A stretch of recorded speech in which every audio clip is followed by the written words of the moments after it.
We're happy to see so many people in the room who are interested in finding out about all the gas leaks in Salem. And how many of you are from Salem? Okay, I guess I should have asked the question the other way. How many of you aren't from Salem? Oh, good. Okay. So for those of you who aren't from Salem, we're not trying to ignore your city. We're trying to present a model of what you could do in your city. I think that all of us need to look at what the situation is in our own cities and towns and think about what we can do to improve the environment. So let me introduce myself. I'm Pat Gazemba. I'm a co-chair of Salem Alliance for the Environment. The co-chair I serve with is Jeff Barsnell, who is also the minister at the First Church in Salem. And we are really happy to welcome you to this presentation on the hidden costs of Salem's gas leaks. Tonight is an example of a synergistic endeavor between a town-gown synergistic experiment between the city, of course, and Salem State University, our university. We are very happy to say that as part of the work in developing the analysis of this, we worked with Professor Marcos Luna, who's behind me running the show, and with one of Professor Marcos Luna's undergraduate students, Giuseppe Polino, a student who came from Lawrence to Salem State. He did a wonderful first analysis, and perhaps Marcos will talk some more about that. And we are always very grateful for the resources that the university offers to the city of Salem. Sometimes we don't take as much advantage of it, but some of us take as much advantage of it as we can. So I guess I count myself as one of those people. I want to begin by thanking members of the board of SAFE, and especially the members of our gas leaks task force. A couple of them are at the back of the room. Stan Franzine, Kathy Karch, David Rowan was running around being a good guy, letting people in the door over on the parking lot side. So the four of us comprise the SAFE Gas Leaks Task Force. And then, of course, there are other SAFE board members who stepped up and helped us in planning this event and in doing all the little details, like Nancy Gilberg, Susan Yokelson, Karen Kahn, Stan Franzine again, David Rowan again. There are a lot of people who work on this, and we're all very grateful. So I'll do the usual announcement. If you've got a cell phone, would you please silence it so that it doesn't ring? I know people always say in any other noise-making devices, I don't know what they are, but if you do, would you silence it? We are going to, we're starting pretty promptly. I thought it would be 10 minutes of 7. I wanted to say, silence your phones, but keep them handy. Oh, okay. There are QR codes on the second page that will allow you to follow along with the data maps and interact with them when we get to that point of the presentation. Yeah, okay, thanks Kathy. So that's a good suggestion, not to turn your phone totally off, but to silence it. I want to also recognize the elected leaders who are in the room. Representative Paul Tucker, thank you. Senator Joan Lovely, I think I saw you back there. Joan, thank you for coming. City Councilor Dibble is also here, and Steve Dibble has been a great resource for us. Newly elected Councilor Domingo Dominguez, welcome Domingo. Elaine Milo will be late this evening, but she is also coming, and Christine Madure. Thank you. Newly elected Councilor Christine Madure from Ward 2? Yes, Ward 2. And I want to acknowledge too that Dan Cameron and a colleague of his from National Grid are here, and I spoke with Dan Cameron a few minutes ago and assured him that just as SAFE and the experts here, Nathan Phillips, Bob Ackley, and Marcos Luna, collected all of this data, and we are going to share it beginning tomorrow morning with the city. We're going to meet in Mayor Driscoll's office.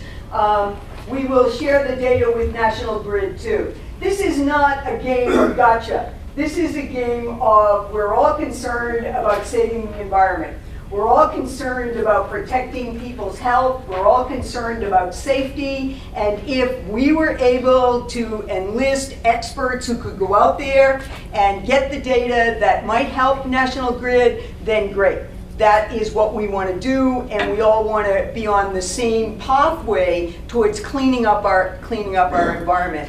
So we took as a model, in some ways, a great conference that was held at MIT on October 3rd, where Gas Leaks Allies, that's a group that I've joined in my old age, Gas Leaks Allies, and we meet every couple of weeks in Boston. And members of that group are the Sierra Club, Mothers Out Front, Clean Water Action, Conservation Law Foundation, and a number of other smaller environmental groups in cities and towns around the greater Boston area and across the state.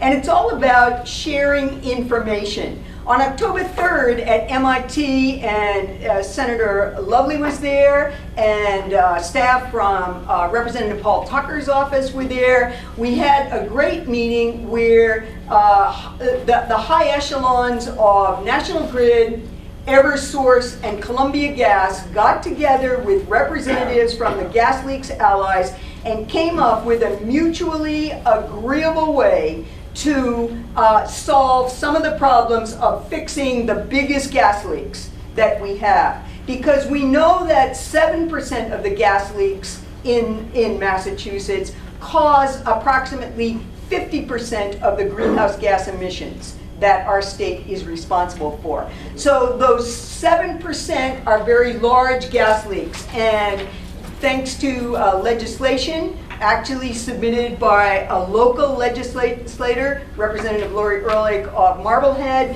those large gas leaks that are environmentally sensitive will be fixed, and all of the utilities are in agreement about how you judge what the gas leak is and what the method is by which they will go forward to fix those gas leaks. So that's real progress, and it's a matter of collaborating and cooperating, not playing a game of gotcha. I also want to commend Councilor David Epley, who is not here tonight, who is the founder of the Lorax Task Force in Salem. And the Lorax Task Force is especially concerned about the trees in the city. And it's really important to look at pictures, older pictures of Salem, and see the beautiful large canopied streets that existed here, and then to look at what now passes for trees on some of our city streets is kind of a sad experience. So we're hoping that's going to be fixed. And then the other person I really want to commend is Councilor Steve Dibble, who, when at a Lorax task force meeting, he heard Dave Rowan and myself talk about how methane gas was killing trees, and he began following the issue and ultimately worked on a gas leaks ordinance for the city of Salem. He submitted it to the city council. There has been one hearing on that proposed ordinance, and there will be more hearings on it, and hopefully by the end of this year, or certainly into the new term of the city council, we'll be dealing with a gas leaks ordinance. And of course, the last but certainly most important person in many ways that I want to introduce is our Mayor, Kim Driscoll, who was just elected to her 4th term in office by a very substantial margin.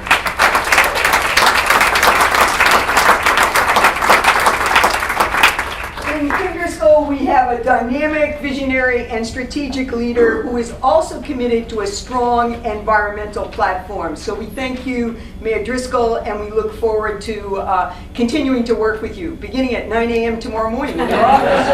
We'll be there. When we asked Kim Driscoll if she would like to go on a gas leak safari in Salem, she was game right away. That was August 29th, 2016. And she'll tell you a little bit about her gas leaks safari.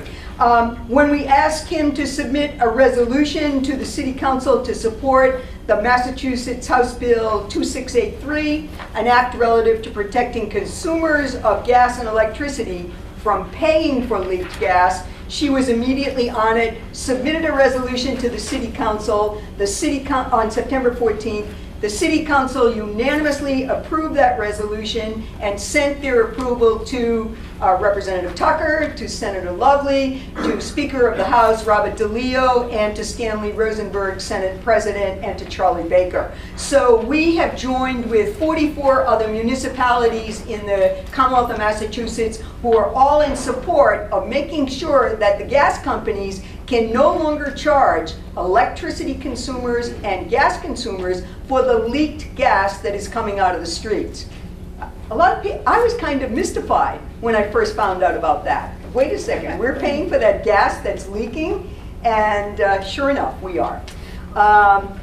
So SAFE was really inspired to look at this whole problem of gas leaks when we talked with folks at Clean Water Action and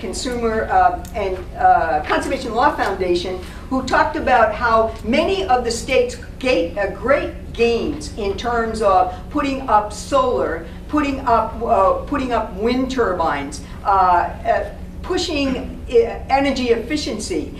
When they told, I remember clearly at the State House, a Clean Water Action lobbyist, advocate I should say, not a lobbyist, an advocate, said, you know, we are, all of this solar that we're lobbying for and that is getting put up in Massachusetts is offset by all the gas leaking out of the streets. And I was kind of like, are you kidding me? And she said, yes, it is true, that the gains that we're making with solar, wind, and efficiency is not keeping, the gains that we're making with that is not keeping pace with blocking out the negative effects of the gas leaks. So we are concerned about gas leaks. We'll talk to you more about that, but I'd like to share one brief anecdote about SAFE and Lorax. SAFE member Dave Rowan and I joined Lorax early on, and we learned that through Lorax that 220 new trees were going to be planted in the city of Salem last summer and fall. And we heard that and we said, wait a second, we know that gas leaks are killing trees in the city. We want to find out where these proposed planting sites are and get them tested. So I called Nathan Phillips at BU and said, do you think you could possibly give us some funding under your National Science Foundation grant for us to hire Bob Ackley to come out and test the proposed planting sites in the city? And he said, sure, we could do a pilot study. Bob Ackley came to Salem. He tested 30 of the 220 proposed sites, and he found that of those 30, 12 of those sites were essentially polluted with natural gas. So that to put a new tree in those sites where trees in all likelihood had died because they were the tree pits that are cut out in the scene was essentially condemning those trees to death. So when we got that data, I went to Mayor Driscoll and Dave Knowlton, the head of DPW, and asked, would you be willing to hire Bob Ackley? He's going to give us a really great price for Salem, $4,000, and he'll test all the rest of the sites in the city. And I got a reply back from the mayor and from Dave Knowlton immediately, yes, hire Bob Ackley, we'd like him to test those sites as soon as can be done. So he did that, and after testing all of those sites, he discovered that 26 of the proposed tree planting sites were polluted with gas. That would mean at $1,000 a tree approximately, there was $26,000 on the line. So if you take $26,000, you subtract the $4,000 that we paid to Bob, you've got $22,000, and that was how much the city of Salem, we believe, saved by not planting trees in those sites that were already contaminated with gas. So there's a lot more to it. I'm not going to extend it too much, but let me just say a couple of things for you. The streets of Salem, 93 miles of roadway in Salem, are streets that are, we all know, they're old. They're not speedways, and thank goodness they're not. But they also have infrastructure in them, natural gas pipes, that are, in some cases, well over 100 years old. And those gas pipes are usually made of cast iron or bare steel. There is a substance called jute, and some of you might know jute. This is jute. I use jute twine in my garden. Many of you know that jute was used to make rope. Jute is a fiber that comes from plants. And when in the olden days, maybe when those pipes were put in 100 years ago, they would use jute to seal the joints. And because there was a high water content in the gas that came through those mains, the jute remained expanded. When the gas now comes through those pipes, the gas does not have that kind of water content, and the jute contracts. And from the contracting of the jute, very often that is the scene at the joints of these pipes where we get gas leaks. Bob Ackley, who's the expert, will explain the other ways that that gas is leaking, and you can all well imagine cracked pipes, etc. Although many of you probably saw throughout the city of Salem this summer those big yellow plastic pipes, and those plastic pipes are the new generation of pipes that are going to go in the ground, that are not going in the ground fast enough in our opinion, but that's the future. But we want to stay on top of it and make sure that all 93 miles of roadways have the best pipes. You've got handouts that you were given. There are 3 of them, and here's the first one. It looks like this. They're stapled together, and we'll explain more. Marcos will explain more about these QR codes that are here on them, and the ways that you can get information with those QR codes. The next slide, which shows you a targeted legislative agenda relating to gas, that is an agenda that SAFE subscribes to, and that is put out by 350.org, 350 Massachusetts. And you can see here that the consumer protection bill that I was talking about, that initially, by the way, was filed by Lori Ehrlich 3 legislative sessions ago, Lori Ehrlich of Marblehead, the consumer protection bill, that bill, and Lori, by the way, has been a great champion about all things gas related. And we will keep you apprised of what's happening with all of these bills if you signed up on the SAFE listserv. And then the last resource is this. These are the goals that SAFE has, and we hope they'll become goals of yours as well. That we would like to have the City of Salem pass the gas leaks ordinance that was submitted to the council by Councilor Dibble. And that ordinance, that amendment to our ordinance that we have right now, would really go a long way towards helping us clean up the city's gas leaks. And we'll talk some more about that as well. Okay, so I want to stop there and introduce you to one of the experts, Nathan Phillips, professor in the Department of Earth and Environment at Boston University, a tree scientist, a specialist, and he'll walk you through his part of the presentation. So thanks very much for coming.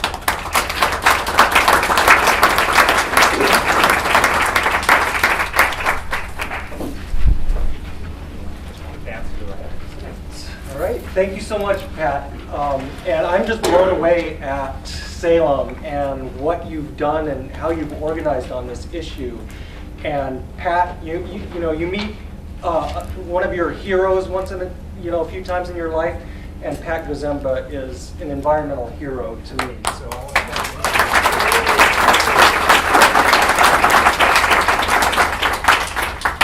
So Pat asked me to start with the big picture. So I'm going to start all the way at the global scale. We're going to quickly come down to the scale of Salem. And we've got a problem with methane.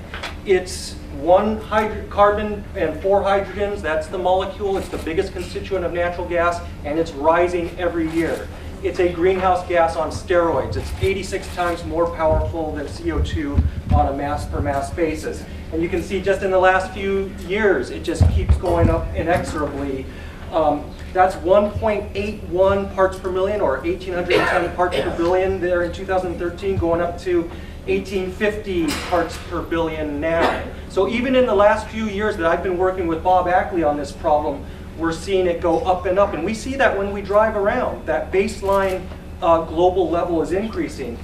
And we also know that if you go back in time, here in the inset, the Industrial Revolution has led to an increase just in the last 100 years. And you go back into thousands of years, we're in a very unusual situation with this very powerful greenhouse gas. We know that 40% of the methane that's emitted in the United States comes from the fossil fuel industry, coal, oil, and gas. It's the single largest emitter of methane in the nation. So it's a problem. And I want to quickly step you through bringing it down to the closer level, the scope of the problem, a couple of the impacts, and the solution areas that we're working on, which Salem is really pioneering. So just the scope. After meeting Bob on the streets of Newton, 2 blocks from my house with my son Julian, a total serendipity, that was in 2010. Bob and I got a grant from the Barr Foundation to map the gas leaks in Boston. We found out that there were 3,356 gas leaks in the city limits of Boston. And we mapped that, and this was the first study of its kind in the world to map out all of these leaks. I just want to mention, because you're going to see some results from Professor Luna a little bit later, that the way we counted these leaks were quite rudimentary. We basically created a lower level at 2.5 parts per million or 2,500 parts per billion. You remember those slides previously? That's a pretty large, high threshold to consider what we would call a leak. There are much more sophisticated ways to count leaks. So this is a very conservative estimate of the number of leaks in Boston, 3,356. And so that was the publication that we published in 2013. And we know that this problem is wider spread than just Boston. We went thereafter to Washington, D.C. Bob did the heavy lift with the driving of Washington, D.C. and found over 6,000 leaks in the District of Columbia. If anything, leakier than Boston. Manhattan, Durham, North Carolina, this is a problem across the eastern seaboard. And we know why. It's not a secret.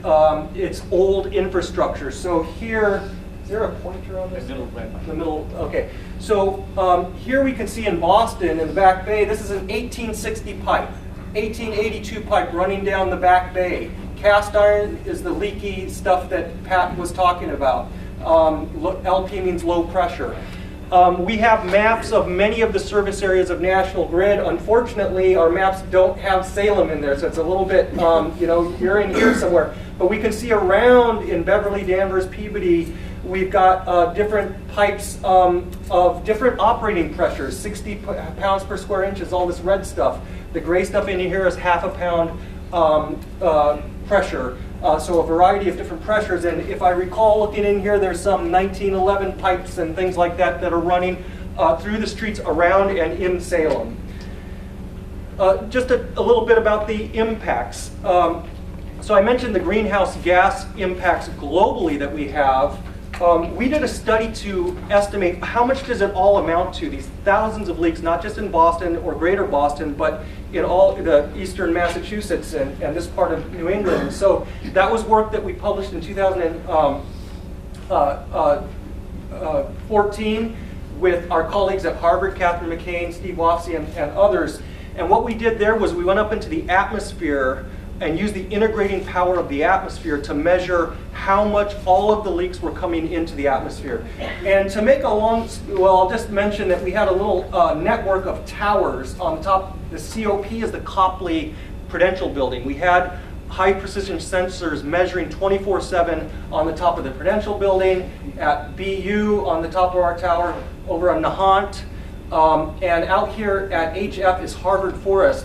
There's no gas infrastructure out here. The gas infrastructure is all in the blue, so that's our background clean signal. And as the air masses, slabs of air would move with the prevailing winds across this way, we'd see the buildup of the methane into the atmosphere. And that gave us the ability to estimate the loss rate of methane. We estimated from this study that about 2.7% of the gas that's delivered into the Commonwealth is leaked. 2.7%. That may not sound like a lot, but with that powerful effect of the greenhouse effect, conservatively, we estimated that that was about 10% of our entire Commonwealth's greenhouse gas emissions inventory, and it had not been on the books at all.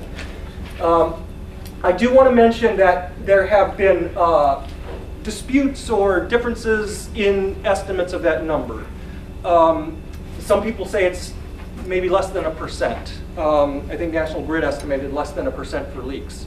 I want to just make the point that the industry's own data that they submit to the federal government, this is the Energy Information Administration, shows a couple pretty big things. One is that the amount of what they call natural gas pipeline and distribution use, which is known volumes of natural gas that was the result of leaks, damage, accidents, migrations, and or blowdowns, meaning it's all gas that's going into the air by one way or the other, has quadrupled over the last few years, factor of 4, since 2008 to the last few years. And this amount that's being lost, which is now about 10 billion cubic feet or 10,000 million cubic feet, let's see, where do I have it? Oops, is, I estimate, it's not showing up here, is about 8.5% of our Commonwealth's greenhouse gas inventory. Okay, so the industry's own data is estimating 8.5%. Our study estimated 10%. So we're actually not that far apart in terms of our estimates. Coming down to the even more local level, trees. This was what really triggered me.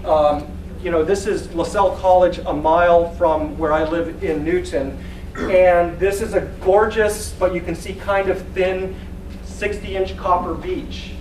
There's been gas leaking from this for a decade. The utility knew about it, National Grid, LaSalle College knew about it. Everyone knew about it. No one did anything about it, despite repeated call-ins by people like Bob Ackley and myself. And this is May of this year when they finally took the tree down. It's settled science that gas leaks kill trees. Even on National Grid's website, if you see dead or dying vegetation without a cause, it could be a gas leak. We measured 68% here in the root zone of that very same tree. So solutions and conclusions. What we know now, as Pat said, is that 50% of the gas is only due to 7% of the leaks. Now we know that we can find and fix the biggest. Our NSF grant that Pat mentioned is about coordinating infrastructure. It's about not paving new pavement over leaking gas lines. It's about not planting new saplings in active gas leaks. It's about coordinating and connecting the dots between this co-located and interdependent infrastructure. And finally, it's about triaging this system and transitioning to clean energy. So although there's $9.5 billion slated for pipeline replacement throughout the Commonwealth that ratepayers are paying for, or we're on the hook for the next 17 years, what I've come to think of is instead of replacing pipelines, patch, find and fix the biggest, triage the system, and let's transition to the renewable-based energy system that we ultimately need to have. And I'm just going to end in the 30 seconds that I have thanking the incredible set of different groups that have supported this work. Margaret Hendrick got her PhD working on this. There's Bob and me at her graduation celebration. And I do also want to just make the point that Pat talked about NSF, and that it was able to fund a very small pilot for Bob to come out. And that is your taxpayer dollars. That's the Federal National Science Foundation. So you actually paid for Bob to come out and do that, which I think is a really good investment when it ends up saving $22,000 and is used to leverage other funds like the City of Salem and what the mayor did. And I want to give a shout out just on that NSF grant to my colleague Suchi Gopal, if you could stand up, and Jess Wright and Yashan Long.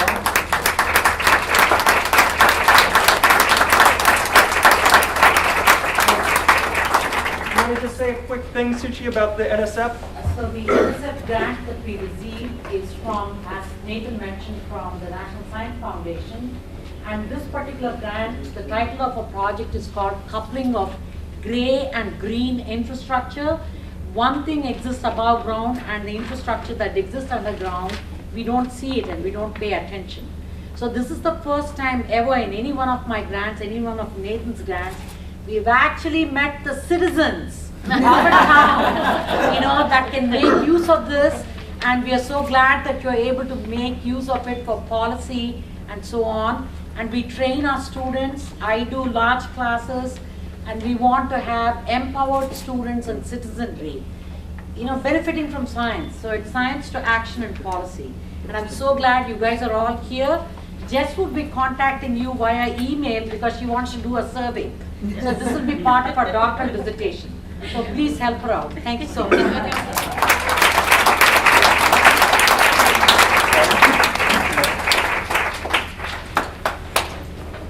She really doesn't need any introduction. Kim Driscoll, who is the person we rely on to have a lot of great environmental things happen in the city of Salem.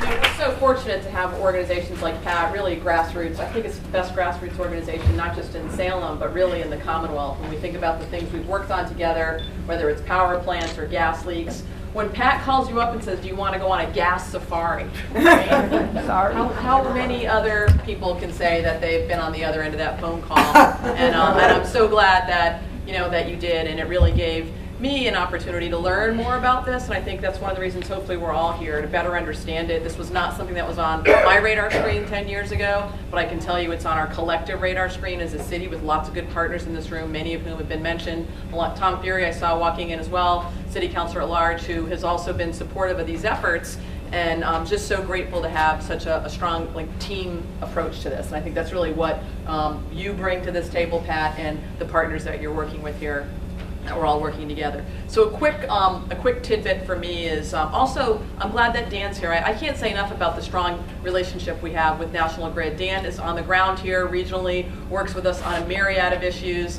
not only new gas installations, transitions, on the electricity side as well, and I think this is an opportunity for us to continue to partner on efforts. I know some of these are higher policy issues, with respect to how NGrid and communities work together and the state work together. But I want to say thank you to Dan. The things we work on, from power outages to new transitions to connecting the senior center. We've got the best NGrid person on the ground in this region by far. And I just want to thank you for being here. And I know that we'll continue to work together on this. I do think it is about finding ways to solve problems collectively, not trying to have any sort of hostile or animosity around how we get here. It took us almost 400 years to get to this point, and I think that's really important.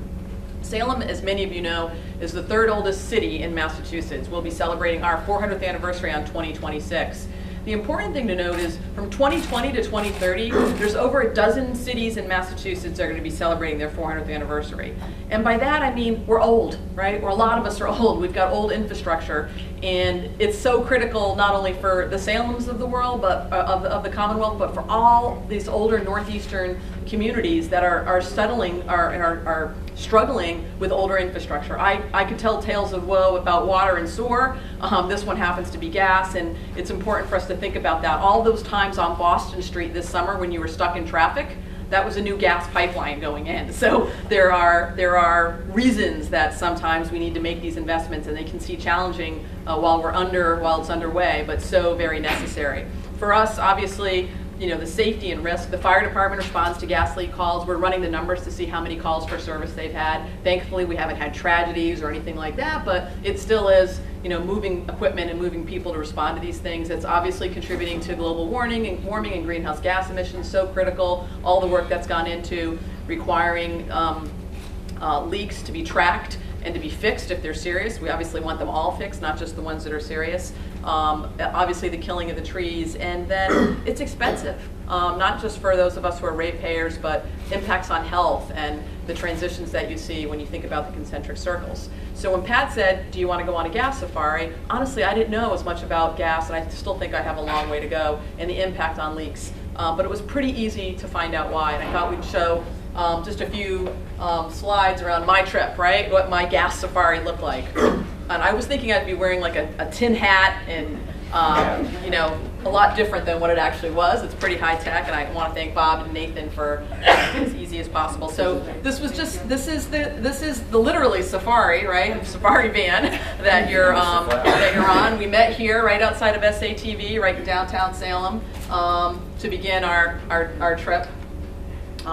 You can see here, this is some of the equipment. This is the analyzer, Picaro analyzer. I know Bob or Nathan could share more about this, but this obviously gives some readings and allows you, as you're driving around, to get a sense of what's happening within your surroundings. Here we are looking at the ionization unit. That's the actual unit that we use for testing. When you head out, you start to see the initial analyzer picking up things. So you can see this equipment. It's in the back of the van, pretty small in nature. This is Nathan actually showing us this.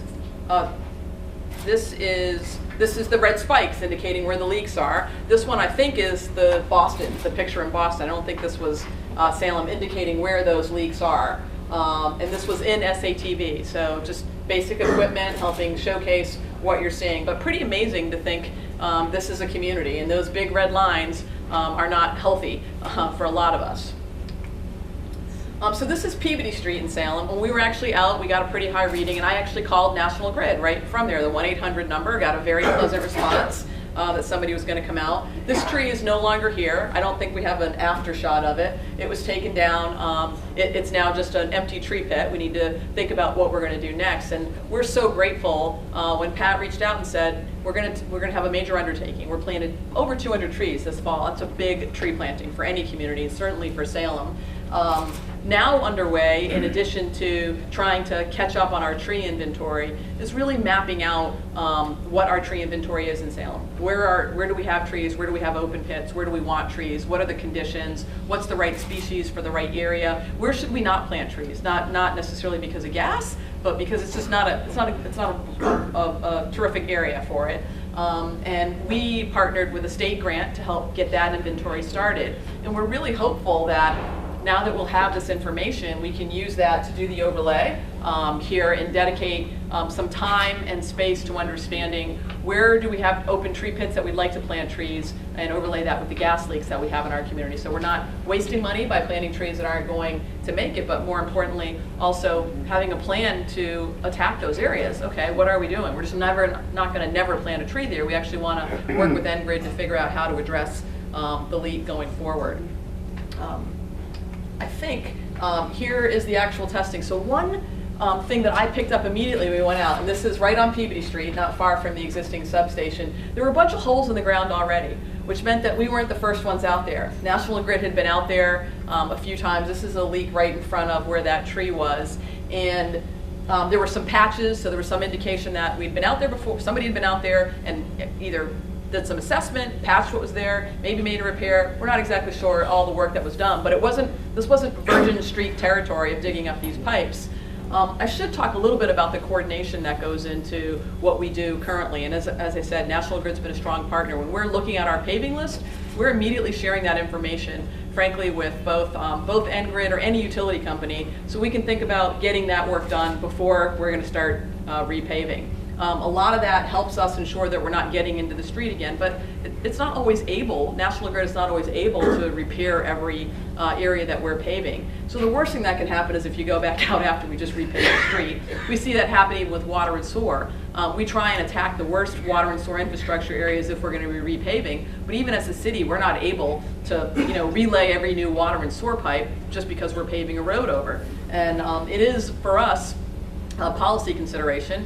We want to make sure that if we repave the street, and if you have to go back into it, whether you're a utility or a private contractor, if it's been paved within the last 5 years, you're going to own curb-to-curb repaving. So it actually costs more. We're going to get the benefit of that product, but it's going to cost a lot more to fix it a second time. And for obviously we want to try and not interrupt everybody more than we have to, and address it as efficiently as possible going forward.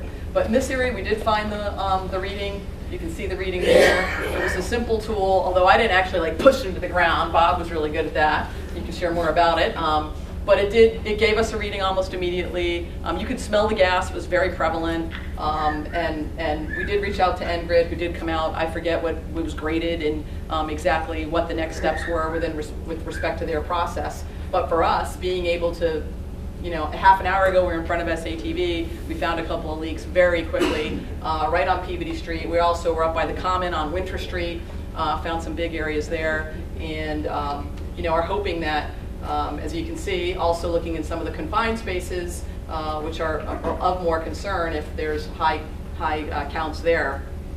Trying to better understand what we can do collectively now that we have this information. And in the past, I don't know that I'd even know what these readings were. If you smelled gas, that was your trigger to do something about it and call. Now we know we have this information. Looking forward to tomorrow morning at 9 a.m.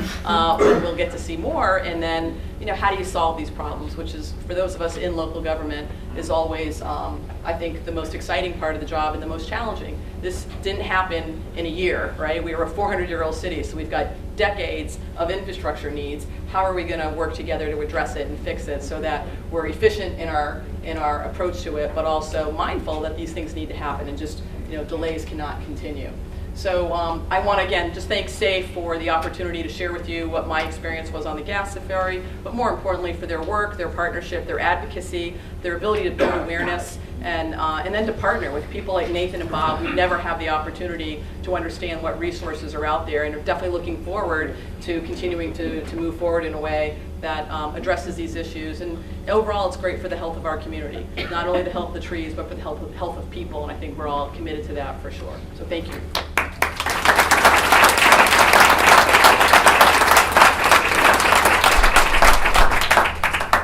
The next person I want to introduce is Bob Ackley, who is the president of Gas Safety, Inc. But before I introduce Bob, I want to just say one other thing, because Kim was talking about the dollars and cents of a lot of this work. I mean, the amount of expertise, skill, and the time that both Nathan, Bob, and Professor Marcos Luna at Salem State put into this. I mean, one time I started thinking, like, if we were paying for this, we would be paying way over $20,000. I can't even imagine what we would really be paying for the services of these experts. And it has all been donated to the city of Salem. So I want to give a special shout out to our experts and thank you so much for all that you've done. I feel as if it's a great gift that came to the city of Salem.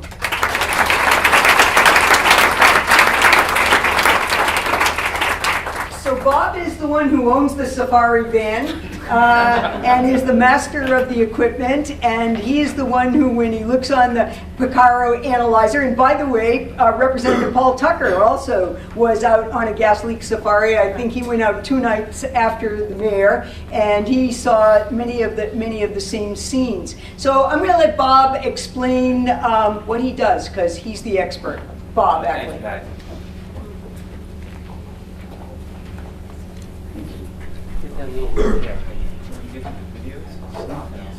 Oh, okay. Thank you. Nice crowd to come out. Thanks to the mayor and Pat and Nathan. I started working in gas about almost 40 years ago. One of my first cities to work in was Salem. Long time ago. My sister lived at 131 Derby Street and went to Salem State College. So I had some connections here, and I have some cousins that live here as well. So it's really great to be here. I met so many nice people in Salem. It's really great. But my company's Gas Safety, Inc. And I worked in the industry for many years. Let's see if I can get this to work right. What did I just do, Marcos? I went down. Just go. Oh, over. To the Okay, right. over. Right. Oh, to the right. Yeah. Down to the right. There you go. My company's Gas Safety, Inc. I worked in the gas industry, for the industry, for over 30 years, and doing leak detection and pipeline surveys. And what a lot of people don't know is excavation is the leading cause of most serious pipeline failures, something hitting a pipe. So the other types of leaks come from corrosion and what we call natural forces, or other outside force damage. There's some material welds and equipment, but really we have excavation damage is where we have these really serious ruptures that are fixed immediately. A guy hits them with a backhoe, they know they hit, they call in an emergency. Sometimes they lose a building, sometimes not, most often not. But it's another category of broken cast iron mains and corrosion that's really dangerous. And what we're dealing with is what we call mechanical failures, mostly in Salem, which is cast iron joint leaks that really aren't the explosion hazards that you get from the cracked mains and corrosion. So it would be remiss if we didn't say it's the law, you got to call DigSafe before you dig. So if there's any excavation on your property, you call into DigSafe, they'll come out and mark out all the utilities so you don't hit anything. It's free and it's the law. Okay, so natural gas leak recognition per American Gas Association. I guess the pointer's on the top? Yeah. Uh-oh. I just did it. No, you're okay. The middle, the red button. The red button, okay. Smell, everyone get that rotten egg smell. You know, you want that, you smell that, you should call the gas company. Sight, it's look for dirt blowing into the air, persistent bubbling, standing water, discolored or dead vegetation around the pipeline area. And sound, listen for any unusual hissing or roaring sound. If you hear that, please get away quick. Gas leaks, external forces, excavation and frost conditions. There's not much that anybody in leak survey department can do about excavation, but frost conditions is something that we took very, very seriously, and we would look for cracked cast iron mains, typically from December 15th to March 15th. And this is really a very important thing, and something that's happened. We've let leaks go since the 90s. We used to fix a lot more leaks before deregulation, and the gas companies would fix leaks much more aggressively because they were guaranteed a profit. And now the leak gas you pay for, and if it's not going to blow a building up, and you know they're letting a lot more leaks go. So we get a lot more odors in the city. And that becomes very dangerous, in my opinion, to have gas odors. Because if you have a gas odor and people say, oh, well, we already know about that leak, you've got to call in the leak because you don't know when you have a really bad leak. That's the real danger here, is that we don't know when we have a cracked main or something is let go. So the mechanical failure, leaking joints, is not as much of an explosion problem for houses, but the corrosion is.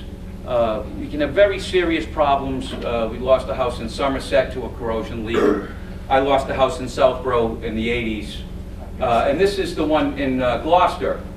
And this is why I want everyone who smells gas, they should realize that this is what can happen.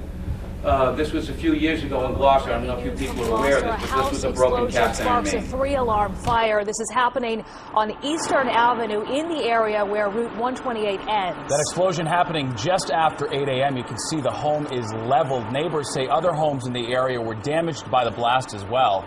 And we do understand at least one person is hurt. That person has been identified as Gloucester police officer Wayne Sargent. He is the owner of the home. He was rushed to Mass General via medical helicopter with facial and hand injuries. It is not clear just how severe his injuries are. We spoke with a neighbor who felt the blast. Well, I was laying in bed there, ready to get up, and all of a sudden I see my window blew out and glass came all over the place, and I looked out the front window and saw the house all blown up across the street. It happened quick. Neighbors reported smelling gas in the area for weeks. National Grid confirmed it does have a crew headed to the scene, but refused to provide any further details. As soon as we learn any new information, of course, we'll bring it to you. I wanted to put that in just so everyone would know how serious this is. I mean, we have a lot of gas leaks around that we smell, and we smell them all the time. And I think that that's wrong. I think that any leak that you can smell should be repaired because it becomes a public nuisance. People don't realize that this is what can happen. And maybe you do realize it. We had a house blow up in Southborough, where I live, about half a mile from my home from a rusted out service. So these do happen. This happened in Salem, and in Gloucester, that's not very far from here. A 6-inch broken cast iron main was the culprit in that. So this is very, very serious that we call leaks in. So I just wanted to touch on that. So when you smell gas, call 911 and then grid to the gas leak number. I put in false sense of security. I was over with Councilman Dibble on the street off of Bridge Street, and there was a strong odor of gas right by a park, and it's, oh, we've been smelling this all the time. Well, when do you know? When is it going to be a really bad leak? And the reason I say this too is this weather changes daily. Winds coming from one direction or another, or it's very still. On a very still day, we get very strong odors. On a low atmospheric pressure day, a cloud cover, light rain, we could get very strong indications of gas. And then on a windy day, you can hardly smell it. So people get immune. They say, oh, well, sometimes I smell it, sometimes I don't. When do you know when there's a cracked main in your neighborhood? And that's what's important, in my opinion, is to get these leaks repaired and make sure that you're safe. You don't want to have your house become like Wayne Sargent's house. So trees and vegetation, gas leaks kill trees. There isn't anybody in the gas industry that deals in distribution that doesn't know that gas kills trees. I trained well over 100 personnel for N-Grid, Eversource, Columbia Gas, Public Service, Electric and Gas in Jersey, all over the place. All gas company leak personnel are trained to find gas leaks by looking for dead or dying vegetation in conjunction with the gas detecting equipment. That's how we find leaks. We're all trained that way. How gas injures the trees. It displaces the oxygen around the tree. There's oxygen underground. It's supposed to be at 21%, like we have here. If we don't have 21%, we start to die. That's what's happening with trees. There's a bug that comes in and eats the gas and consumes the oxygen and gives off carbon dioxide. Sometimes we get 1% oxygen or less. It becomes an anoxic condition. The gas is very dry. The fine roots die from dehydration. And then what happens, these weakened trees get attacked by everything else. You know, the tree problem, guys in the industry have known for years. There were studies in Europe that said they lost about 40% of their canopy attributed to gas leaks when they switched from manufactured gas to wellhead gas. I've been around cities in Massachusetts most of my life and seen the damage of what's going on here. And a lot of people just don't know, and it's something that went by the wayside. We researched this, and Salem, the city of Salem went after Salem Gaslight Company back in the 20s for damage to trees around the library and water. So this is nothing new in the gas industry. It's something that was kind of forgotten by the public, but everyone in the gas industry knows about this. Oh, and this, I guess we're going to end up with what we did over here on Summit Ave in Salem. You see the stump here, and I'm out with my equipment, and we didn't pan the whole area, but we actually lost 3 trees here, and we were going to plant 2 more, and there were 2 new plantings across the street that were also getting killed by this gas. So we can show this, and we'll see the gas coming up right through the stump here. Okay, October 4th, 2017, we're at 20 Summit Ave with 21 across the street by Willow Ave in Salem. This was a proposed planting site to replace some trees that were lost here. We had 2 large trees removed. You can see a stump to my right, a large 21-inch stump, and there's another large tree was removed just to the south, and another large tree was removed across the street. And we detected gas at both sides of the street, at all trees here. So we have new plantings that are damaged now, weakened. And we've denied planting in front of 20 here. There's 2 sites to replace these 2 trees, and we can even detect gas coming through the tree here by the pith hole. And we put our gas detector flame ionization unit on, which pulls an air sample through, and will pull the gas right out of the tree. And here we have the reading now of gas coming through the tree. So gas by the roots getting into the tree, we got to deny this planting site. Good job by the city of Salem. 2 probably 20-inch trees lost. And then the neighbor said there was a huge tree that came across Summit Ave, and the city planted 2 cherry trees there that were getting killed. But in one site, we had 5 trees that were damaged, and we were going to put, the city of Salem was going to put 2 more trees in there. So if you think about that one site, that's a lot of public resources that are lost. You get your cooling, shade, value of the property. I know I planted trees in front of my house, and I'd be upset if they were getting killed by a gas leak. So I try to do everything like it's my own home. So I don't think anybody should have a gas leak outside their home. I wouldn't put up with it. So anyway, thanks for having me down. I think that's it for my part. We do have one more. The actions that I'm proposing is we identify the gas leaks in any locus. One thing that's not talked about, and I told you about, was the cast iron mains. And you guys have a ton of cast iron mains in Salem. Maybe the grid would tell you where they are. The most dangerous ones are the small diameter, 3, 4, and 6 inch. What's not talked about is increased winter patrol surveys. Downtown Boston was done every night when the weather got cold.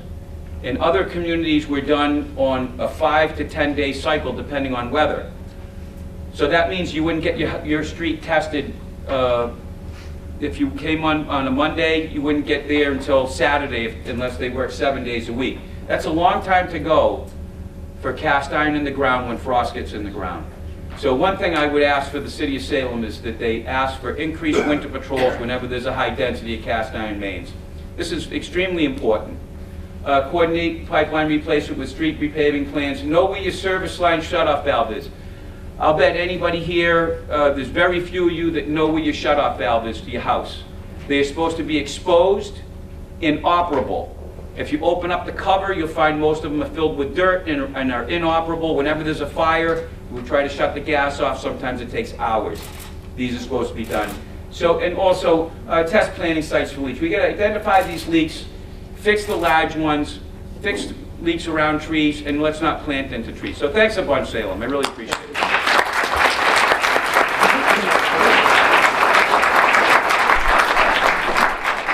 Okay, although he doesn't really need an introduction, Marcos Luna, professor of geography at Salem State and also coordinator of the graduate program in GIS. And what most people want to see when we tell them about gas leaks maps in Salem are their neighborhoods. And are there gas leaks in my neighborhoods, and are there gas leaks in my street? So Marcos is going to walk you through it. He's going to also explain how you can have a resource available to you to look at your neighborhood when you're not here. Okay, Marcos, thank you.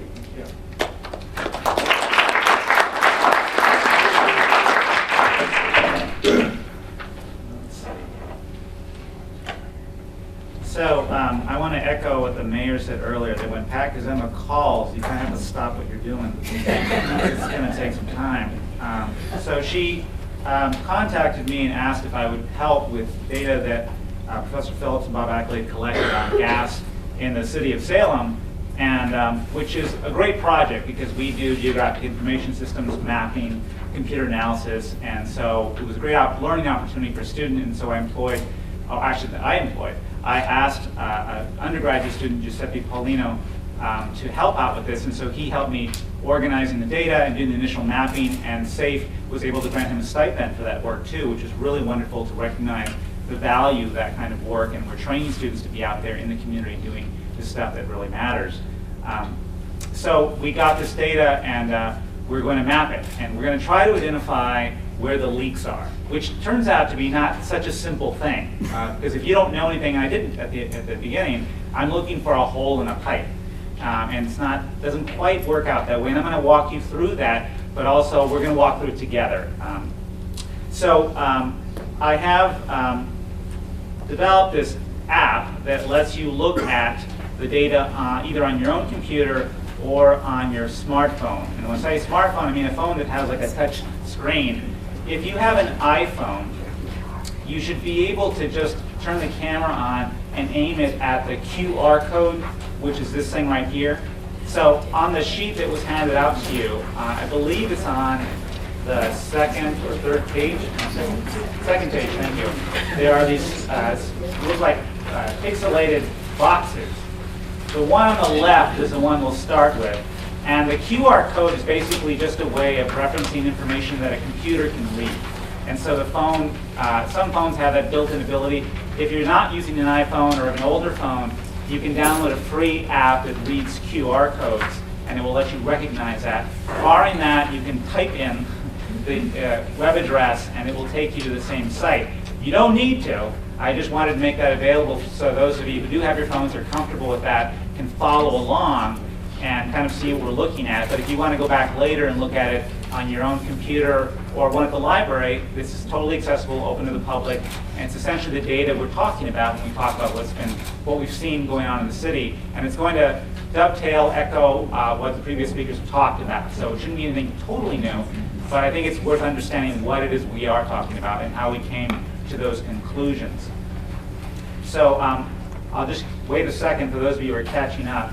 So, do we take a photograph? No, you don't have to take a photo. Just turn the camera on, aim it at that square on the left, hold it there for a second. The camera will then prompt you with a web address that you can click on, and it'll take you to that website, and you can see the maps. If it doesn't do that, you may need to download an app, either from the iTunes Store, or if you're on an Android, from the Android web app, and it'll read it very quickly for you, usually at like less than a second once it's installed. So I'm going to show you exactly what you would look at. So don't fret if you can't see it. We can talk about it after too, and I can walk you through it if it's not working. But essentially, the idea is it's just going to take you to that address. So if it's not working, just open up a web browser and type in the address, and it'll take you to the same locations. The same thing. We're starting with the one on the left. I'll talk about the one on the right when we get to the end. Something that you can explore. And again, if you have GPS on your phone, you can go out in the community. You can look to see what it is that you're looking at on the ground. So I'm going to move forward. Okay. So, oops, that's not where I wanted to go. Here we go. So the National Grid reports the gas leaks that it hears about and knows about. And this information has been very conveniently mapped already by the team at HEAT, the Home Energy Efficiency team based in Cambridge that Pat mentioned earlier. And they've taken that data that National Grid publishes and then mapped it out so that people can look and see what's going on. So this map shows the 62 reported leaks that were unrepaired, that were still existing around Salem. If you're on a computer on your phone, you can look more closely at any individual leak location and click on it to find out more information about what that is, what the grade level is. The grade levels run from 1 to 3, 1 being the most serious, 3 being less serious. And so the grade is sort of kind of a way of assessing whether it has to be responded to immediately or whether it's something that can be postponed or dealt with later.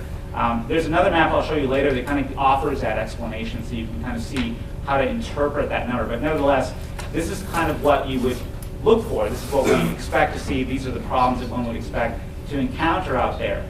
Well, when Pat Kazima approached me to talk about what Professor Phillips and Bob Ackley had done, they had gone across the city of Salem in August of 2016, and over the course of 16 days had driven, I guess, the 93 miles of streets of Salem using this Picaro analyzer, this device on the top of the vehicle that can pick up methane concentrations in the atmosphere to collect data to find out what's going on across the city. And so what we're looking at here is actually the 79,000 plus observations or samples that were taken across those 6 days. So it's a lot of data. So this is kind of a static map, so those of you wondering why you can't zoom in, you don't want to. But we look at this data and we try to understand what does it mean, how do we interpret it? And so this graph shows the values of methane concentrations and how they vary from site to site across all the observations that were taken. So these are, again, the 79,000 plus observations in sequential order, and the height of the peaks indicate how high the concentrations are. Now, these are already adjusted for the existing background level of methane that's already in the atmosphere that Professor Phillips talked about initially, about what's going on. So these are what we call anomalies. They're already above background levels. And so you can see it's very spiky. And so that's good in a way because it points to things that are very likely to be problems or unusual at least. But it's also complicated because the question is, what's a leak? Which one of these is a leak and how much is too much? And that's essentially the question that we were faced with. So the way that we approached it was to kind of identify a benchmark that establishes something that's so unusual that it has to indicate something going on, if not a leak, then something else. And so we break out the data and look at each individual day to see what does most of the methane data look like. And so these are box plots, and I realize this is probably a little into the weeds, but I think it's worth just talking about briefly. There are plenty of observations that are way above what one would expect. They're much higher than all the other observations across the city, and that's what the dots represent. They're kind of statistical outliers, we call them. But what's interesting is that the bottom of them, these little tiny pedestals, represent the bulk of the observations, which are much lower. So it would seem then that what we're looking for are things that are just way out of the norm.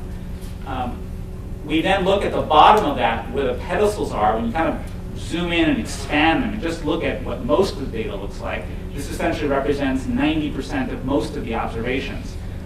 We see that they kind of bob along in a kind of a similar range of values, which you indicate over here, these concentrations in parts per million on the left. And so the interesting thing is that because of weather, because of other things that are going on regionally, the background levels kind of vary from day to day and continuously. And so you have to take account of that background variation when you're trying to find a benchmark. So we came up with essentially a moving benchmark that kind of accounts for those altering background levels that are going on day by day. And we created 4 benchmarks. And essentially those benchmarks are anything that's above the 50th percentile of the median, which is simply to say methane concentrations that were higher than 50% of everything else that day.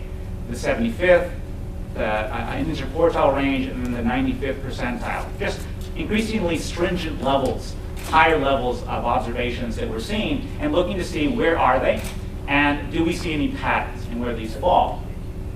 So we map those out to see what they look like. And so in this map here, we're seeing those 4 different benchmarks mapped out. And the one on the upper left are the places where you see observations above the 50th percentile, the upper right above the 75th, the lower left above the interquartile range, and then the lower right above the 95th percentile. The bubbles indicate clusters of observations that are all above that level, and the color indicates the average methane concentration within that cluster.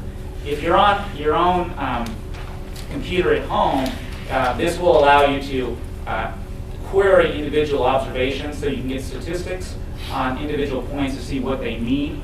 And you can also zoom in to see more closely what's going on in those. And as you zoom in, more detail is revealed there so that you kind of explore what's going on. Let me just walk through each of these, though, so we can kind of see what they show geographically.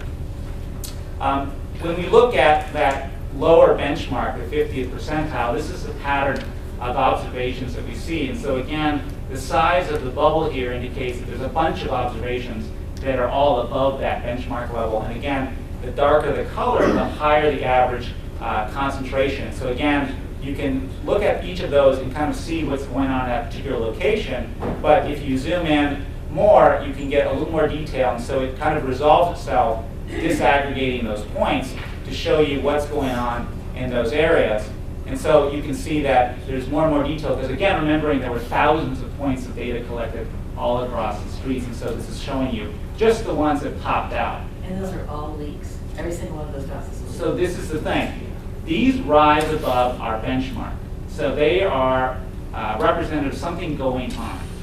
Now, the question about a leak, does this represent a leak? That's a stickier question, because this could happen in a variety of ways, because there would be a variety of reasons why it might happen.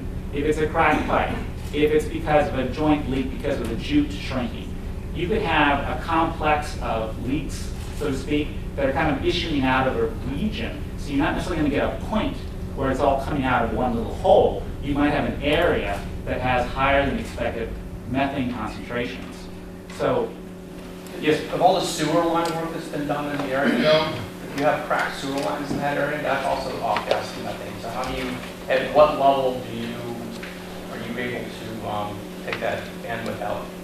So, right, so I'm going to defer to my colleagues on those questions. Can we delay that, though? Yeah, so I just want to, we'll get through this and then we can, well, we definitely want questions. I don't want to delay questions, but I just want to walk through this to communicate what we found so far. So as we go to increasingly stringent levels of benchmarks, where they're higher and higher benchmarks, they're becoming more and more conservative estimates of what might be going on there. So you're saying it has to be a higher and higher level leak. Mind you, most of these, as we go to these more stringent levels, are well below what we would normally look for. But when we went to this most conservative level, which is kind of where we came up with our count that you might have seen on the flyers and the posters of the 232 leaks, we were working at the 95th percentile. So these are the highest levels that we've observed across the region. And so when we counted up where you get those clusters, we came up with 232 clustered sites where you have observations that are kind of near each other and all have methane concentrations that are well above that very, very conservative estimate. It's very likely, though, this is an underestimate, and I'm still learning and working with Professor Phillips and Bob Ackley on validating and understanding how to verify that what we're seeing is what we're seeing, or what we think we're seeing is what we're seeing. And it turns out that from Bob Ackley's other work, that it turns out that when you do go out there and look, you do find that there are leaks in a lot of these places. That when you do a ground check for there more carefully using that different kind of device that you carry out, that you're showing holding on top of the freestone, you're going to see more detail and you know more authoritatively that there's something going on. And so far, the data seems to show that, yeah, a lot of these places they do turn out to be something's going on, clearly there. The difficulty, though, is that, again, it's not that it's necessarily a pinhole in a pipe somewhere, and it's not always clear necessarily where that leak is originating from. Because these are gases, right? They float, they diffuse, they spread. So it could be that even though we're marking a particular location where there's something higher than expected, that doesn't necessarily mean that that is the exact location where something is happening. It just means that it may be nearby. And that's kind of the complication of it. But nevertheless, what we're finding is that they do hold up when we expose them to closer scrutiny on the ground. So I'm almost at the end here, but I want to comment about the tree issue, because that was one of the things that came up initially, was a concern about trees, given what Bob Ackley has talked about in terms of the fact that we know that gas can kill trees, and that's one of the key signs. So what we're looking at here are the 95th percentile clusters again, the highest level, and a map of the trees as well that he surveyed, identifying places where they were planning to plant a tree, and it turns out there was an existing leak already there. And so one of the questions that comes up is, how many trees have been affected by the gas? And it happens that the city is actually doing currently, or concluding at this point, a comprehensive tree survey, as the mayor mentioned, which we're really hoping to correlate, or at least examine alongside this data to see what's going on, because it may not always be a dead tree, but it may be a less healthy tree that we're looking at too, which is certainly a concern, because a less healthy tree is susceptible to being damaged more easily by bugs and diseases and things like that. So this then kind of shows that, overlays that against, again, the most conservative estimates of what is going on out of the ground. So we've certainly been presented with a lot of evidence about why gas leaks are a problem and a concern, and something to look into. And I think certainly the data we've seen so far indicates that, while it may not all be leaks, there is something of concern going on there that's higher than should be going on in that background, and that's something that needs to be looked into. So what can you do about that? Well, Pat has already mentioned that at the very outset. There are a number of things that you can do to get involved, to advocate for common sense things that I think a lot of people agree on very easily, to address this problem, to make the infrastructure more durable, safer for everyone, and to address these things that cost money, kill trees, contribute to climate change, all of which I think most of us agree we don't want, and so that's certainly something that we can be involved in. So this presentation, as you've seen, and is available to you, so you can go back and look at it, explore it some more. It works on the phone when you get the QR code to work properly. But I wanted to show you one more tool that's also on there. That's the second box, the QR code on the right. And that one is this one, this map here.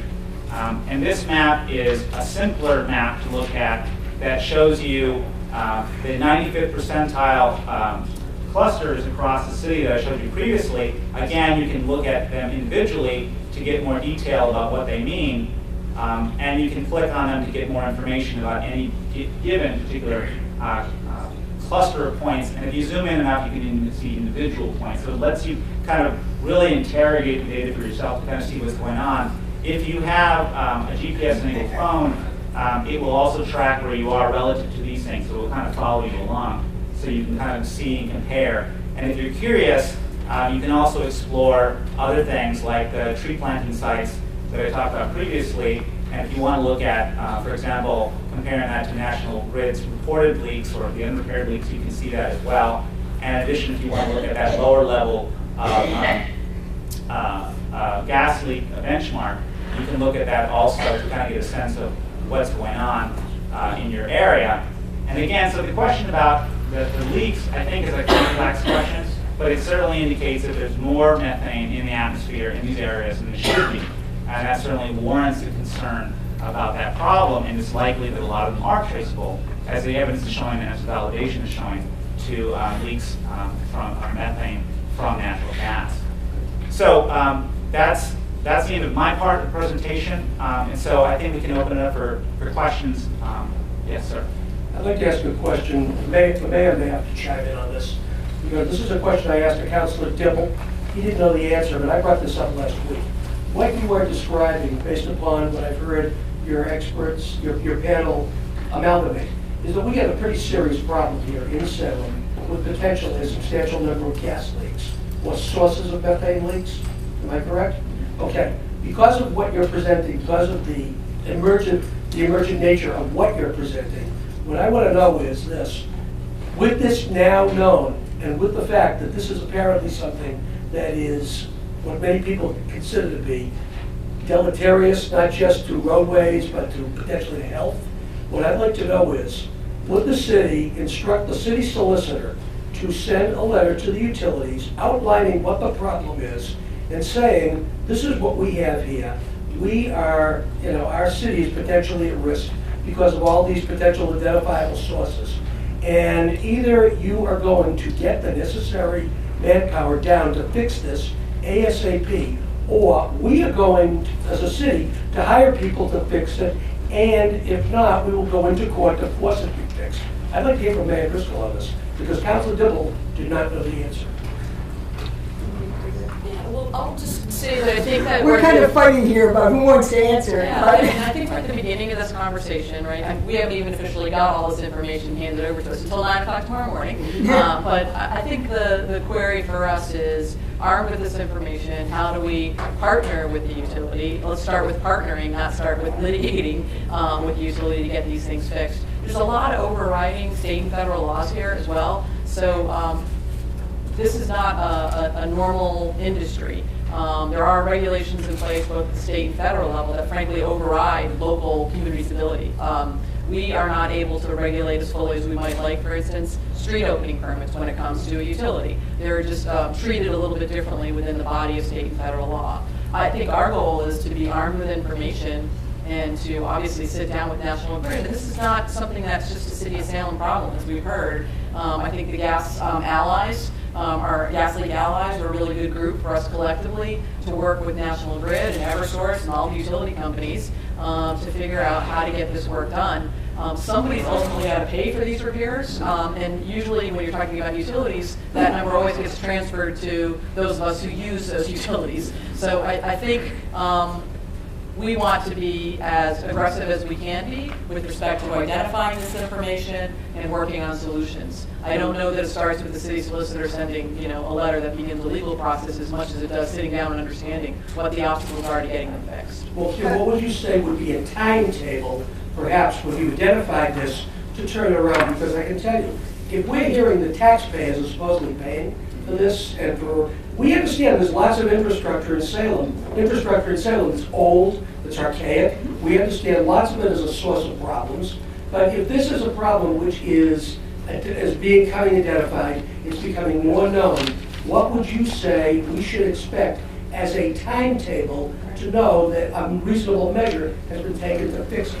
My response to you would be that we are looking to engage that dialogue with the industry. This is not something that Salem is just going to get fixed. You've got all of these communities in Massachusetts that may have maps that look very similar or worse. We already know, we certainly have some insights into what Boston's look like because some of that work has been done.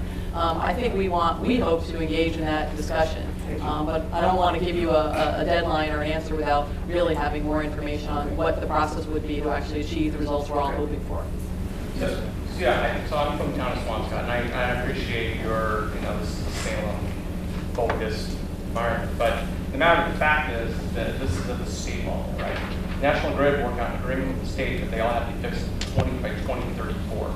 If you look at how they're actually categorized and triaged, right? You have 3 levels which they have to immediately get to and get to when they can. So if you look at the amount of leaks across all of the Northeast, Swampscott's down to these 2. You could go ahead and try to force something to that effect that would leave every other town attempting to do the same thing. At the end of the day, it comes down to manpower, and the question then comes back to the experts at the mechanical level of, are we fixing this the right way, right?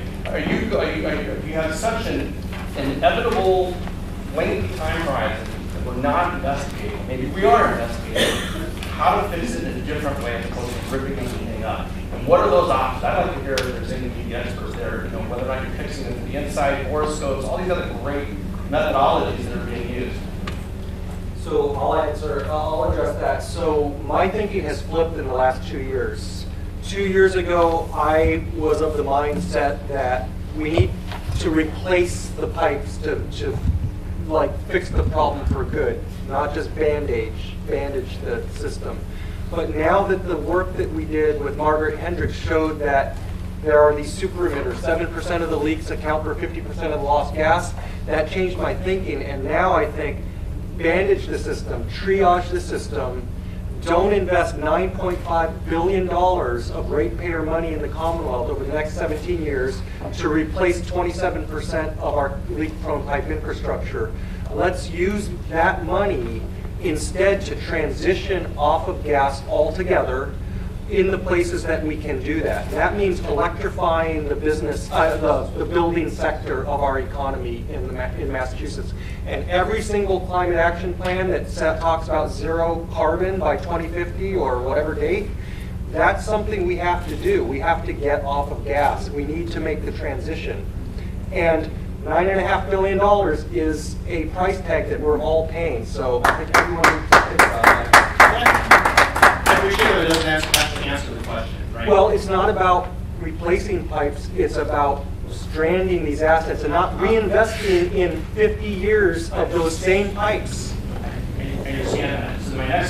So from a mechanical standpoint, how many of those are joint leaks and how many of those are actually blown cast iron pipes? Because they're treated very differently, they can fix very different fashions. So you're going to spend $9.9 billion. Are you spending it in the wrong way? A lot of manpower raising every damn street in the Northeast? Or is there other means that people are investigating to do it in a way that is a lot more efficient and just as permanent? It's a technology question. Maybe you don't want to answer that question, but I'd be very, very curious. As part of the research, would that be looked at as well? They can seal the joints. Sealing the joints is a fraction of the cost, about a couple $1,000s a joint. That doesn't relieve you. The reason the gas company wants these small diameter cast iron pipes out of the ground has nothing to do with greenhouse gas. It has to do with houses blowing up. They don't want to lose a house. 3-inch, 4-inch, and 6-inch cast iron, diameter cast iron. They don't want that pipe in the ground, and they don't want bare steel. And the reason, because people lose their lives. It's not about greenhouse gas. So if you want to alleviate the greenhouse gas, seal the joints. I mean, if there's only 1 leak per mile, or say there's 4 leaks per mile on the pipe, at $3,000 a leak, that's $12,000. You don't have a leak on the main anymore. Maybe you're getting another one in a year or so, $1 million a mile or $2 million a mile to replace that pipe. So Nathan's on the right track. I say get rid of the 3-inch, the 4-inch, and the 6-inch, and get rid of the bare steel, and seal the joints on the other stuff, and not spend all this money on new pipe.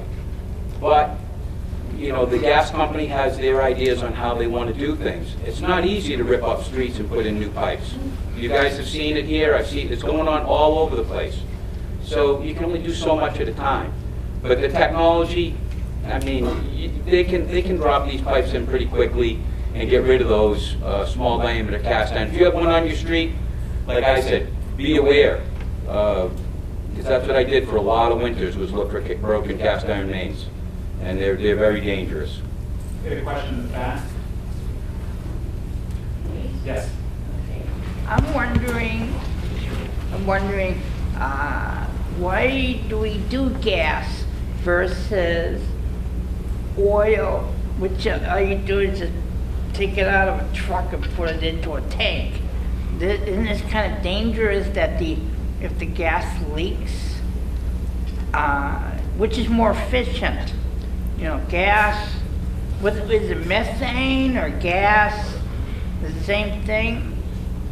And I'm, you know, kind of confused over that. I could just simply say that if you burn the gas, it is less polluting and less carbon dioxide emitting than oil. But the problem with gas is when it leaks, any portion that leaks has a very big impact when it leaks on air quality, on safety, and greenhouse gases. So that's the trade-off. I'd just like to reinforce what Nathan was saying. If we electrify all appliances, buildings, whatever, which is counterintuitive to what we used to be doing, then in the short term, that energy will be supplied by National Grid and gas and oil. But in the long term, we can replace all that energy with clean energy. I think your presentation was excellent. I knew nothing about the extent of this problem, but I think you need a few more slides about what is this doing to the human body. We have a lot to think about what it's doing to trees, blowing up houses. I think you need to have a few slides on what it's doing to the human body. You know, what happens when you smell gas like that? What is the effect on your body? I don't know. What is the effect? When you smell gas, do you faint? Do you throw up? I don't know nothing about how's your body poisoned? Right now, there's no studies to show that gas is harmful. From right now, that we've been told. Well, obviously it is. If you smell that gas, I've had a gas and it makes you sick to your stomach. But does it I believe you. Does it kill you? What does it do to you? Let me just say that there are no studies that I've been able to find that show that gas is harmless, is harmful or harmless to humans. So I'm not saying it is or it isn't. I've looked high and low for studies that show it, and they're not out there. If it kills a tree, it's going to... I agree with you 100%. So somebody's got to do some studies on that. Well, there's lots of graduate students in the room. If you're looking for a topic, here's a topic for you. Okay, I'll take one more question back there. Go ahead. So one of the things that you keep on saying is that originally the jute worked. Yeah. They changed the quality of the gas and the jute stopped working. Why not, as a stopgap measure, find a way to get more moisture into the gas and get the jute working again? Boy, I stood up at the wrong time. I think that there's no going back about the way the gas is delivered and the water content in the gas, but I'll defer to Bob. That's a good question. I don't really think the wellhead gas that they're using now, as opposed to the manufactured gas, I don't know if they could inject water in it. A lot of the joints have been sealed. They call it muffing the joint, where they encapsulate it. So at this point, it's kind of like they're caught. I mean, the horse is out of the barn. What's dry is dry. I don't think they can really change it. And really, that's just the leaking gas. That doesn't solve the problem of the cracking cast iron main, which is really the reason that National Grid, Eversource, and every gas company in America wants to get rid of their cast iron. I want to suggest also that we're here and we're a group of citizen scientists, activists, and we're trying to understand this problem and trying to think about questions for the experts. But I want you to know that there are, in the Gas Leaks Allies group that we mentioned, Nathan is a member of that, Bob is a member of that as well, that all of these questions are being considered. In January, I believe, there is going to be a presentation on gas leaks and health. And if you signed up, you gave us your email address tonight, we'll keep you apprised of that conference that's coming up in January. And that's the specific focus of that conference. I know on the email chain, we did a lot of talking about gas leaks kill trees, and somebody from, I think it was Cambridge Health Alliance, raised the alarm and said, hey, wait a second, what is it? We're all talking about trees. How come we're not talking about human health? So we go through that debate ourselves. We're trying to look at it. I have to say, in the city of Salem, for a number of years, we tried to get people's attention about gas leaks exacerbating climate change. How many of you came up for a meeting on that? Then we went to making a presentation at SATV on who pays for gas leaks. Kathy Karch, who's the state vice president, she hosted that presentation. Paul Tucker was on it. Joan Lovely was on it. They had a great discussion about the cost that we were paying for this gas leaking. And then we turned to trees, because I saw the Lorax group. I was going to say mushrooming up, but that seems like I'm mixing my biological metaphors. But in any case, everybody was interested in Lorax. And I thought, well, here's a way that we can interest people who are interested in trees. We can maybe interest them in gas leaks, because we can say some of what's happening in Salem to the trees is because of gas leaks. And I think a lot of you are probably here because of our focus on trees, but we're not ignoring the health issue either. We just haven't gotten to it yet. We were looking for what would really get people not alarmed, but concerned and activate them. And trees really did it. You know, a lot of people here are here because of the trees, and many others for other reasons too. And that doesn't mean we're ignoring them, but fortunately for SAFE, we have a large group of experts outside of our city who are helping think through these problems for their cities and for the whole state and really for the planet, because that's how serious this is. Okay, I'll take one more question, and then we've really got to think about moving on out of this room, because this building was open for us specifically for tonight. I think when I talked about mentioning people's names, Kim Driscoll, I said, well, Kim Driscoll is going to be a lead presenter at, and they said, oh, okay, you can use the name.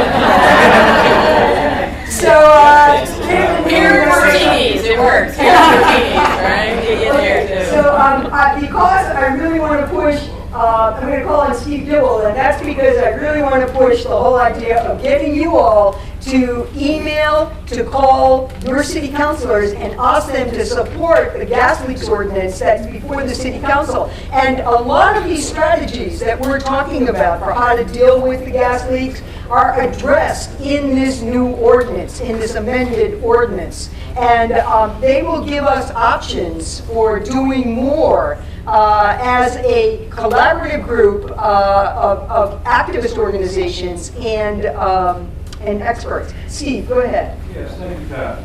I want to let you all know that Pat and the whole SAFE group have brought together the best experts in probably all of New England that know about gas leaks, and they're sitting on our panel educating us all tonight. For Professor Phillips, you mentioned earlier that the gas leaks have quadrupled over the last 3 years. Can you touch upon a little bit about why, but more importantly, what happens in the next 3 years or 6 years or 10 years, in your opinion, to the gas leak volume? Yeah, I think that the quadrupling of what they call the lost and unaccounted for gas in the last few years, it's tough to say because it's some combination of leaks, accounting errors, and meter errors. There's about 5 places where the gas comes into the Commonwealth, very highly precisely measured. There's 700,000 downstream meters in our homes and our businesses. Those all supposed to add up to equal what went into the system. It's a big black box of uncertainty. And I think part of the quadrupling is that they've tightened up their system for accounting a little bit, and it's revealing probably more of what might have already been there, but it's showing, and those numbers reported by them equal 8.5% of our greenhouse gas emissions inventory. So. Okay, we're going to have to stop at this point. I want to just remind you about we've got one more thing that I want you to stay for, please. I want to remind you of the handout. I feel like I'm back in the classroom teaching again. This is your assignment to go home and take a look at this and maybe act on some of it. But I want to present Mayor Driscoll one more time for some commendations that she's going to give. We just really wanted to take one brief moment to thank the expertise Councilor Dibble mentioned that we're so fortunate to have on our panel and for SAFE to bring together, and recognize Professor Phillips, Professor Luna, and Bob for all their work by recognizing and honoring them with our city seal. And I'll just read it really briefly, commending them, giving us an opportunity to express our gratitude for your skills and dedication in analyzing and plotting the gas leaks and the infrastructure in our city, which is protecting people, property, and our urban forestry. We appreciate your strong professionalism, your commitment to community environmental activism, your generosity in sharing this data with our city, and your willingness to involve Salem State University students and faculty in learning more about this. All of this will certainly help Salem and make sure we're a better place to live and raise families. And it's our great honor to not only recognize you, but thank you for these efforts.